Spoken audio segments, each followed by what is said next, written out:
হুমায়ুন কবির বলেছেন যে মুর্শিদাবাদে একটা নয়া জোট হোক, যেখানে কংগ্রেস, সিপিএম, আইএসএফ এবং তার দল একজোট হয়ে ভোট করবেন এবং তাহলে বোঝা যাবে মুর্শিদাবাদ এবং মালদায় কতটা সমর্থন পান তারা, প্রমাণ হয়ে যাবে।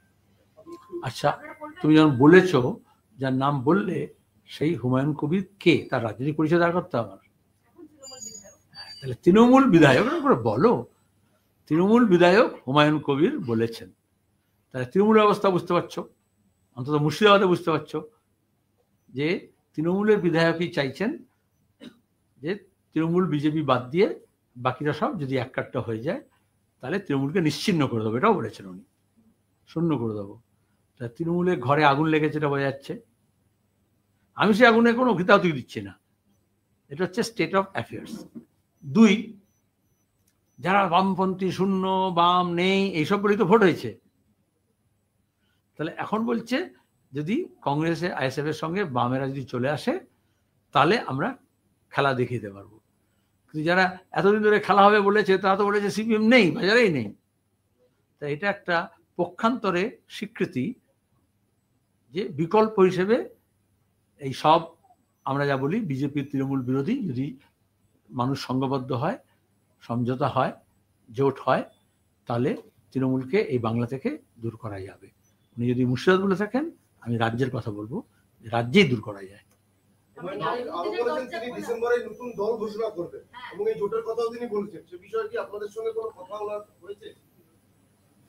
আচ্ছা, তুমি দেখো, যে শিশু জন্মায়নি তুমি কেন তার অন্নপ্রাশনের মেনু ঠিক করছো?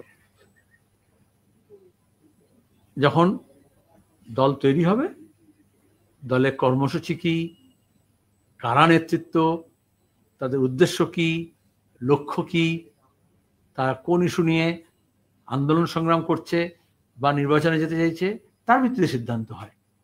এ তো মমতার দল নয় যে লোক দেখে হয়ে যাবে সিদ্ধান্ত।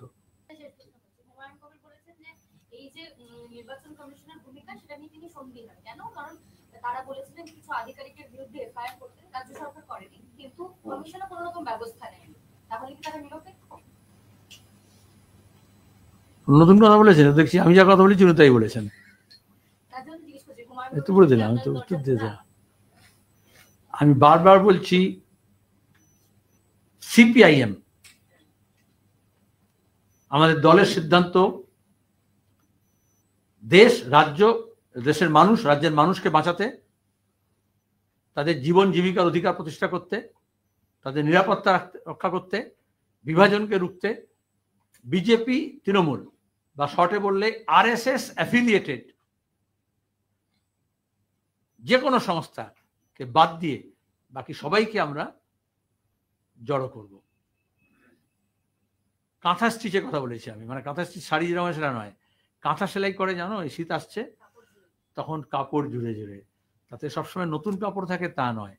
যখন নতুন শিশু বাড়িতে আসবে জানলে ঠাকুমা, দিদিমাদের, জেঠিমাদের, মাসিমাদের কাজ হচ্ছে এই পুরনো কাপড়গুলোকে জড়ো করে নিয়ে মায়ের ছেঁড়া শাড়ি দিয়ে কাঁথা সেলাই করা। বাংলা বাঁচাতে নতুন যে শক্তির উদ্ভব হবে, নতুন যে শিশু জন্মাবে 2026-এ, তার জন্য আমরা সবাই কাঁথা সেলাই করতে রত।